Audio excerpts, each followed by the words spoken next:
Mae'r awdl Pontydd o Steddfod Môn 1999 yn sôn am y Pontydd Gwenallt rhwng y cenedlaethau.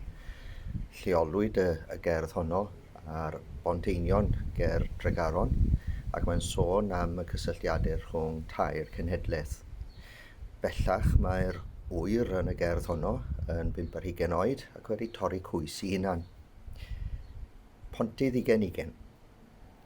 O dan y geilan a'i gwydd, y mae enwain y mynydd yn galw dau drwy dreigl dydd i'r llun yn y dŵr llonydd.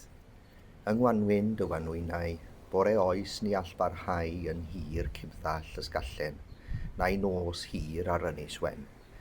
Melyna'r 20 mlynedd, bapurau'r geiriau, mae gwedd hun arnom, a llwyn gwernydd ar wain lle'r hedaist yn rhydd. Yn nŵr llwyd ar lannau'r llyn, aeth traed drwy waed yr hedyn. Sawl ebryll fesul wybren aeth o'n byd, daeth hyn I ben.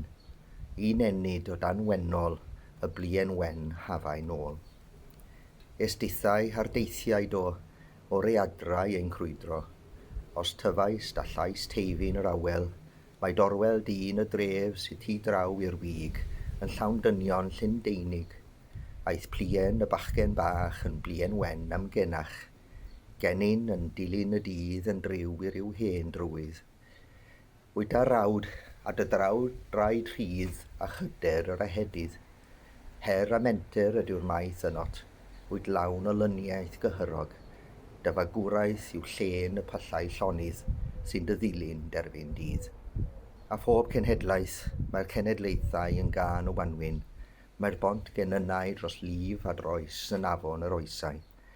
Yn y dŵr pell yn nymder y pyllau, fe welaf blien yr hafau'n troellin y goleuni o dan hen geilannau.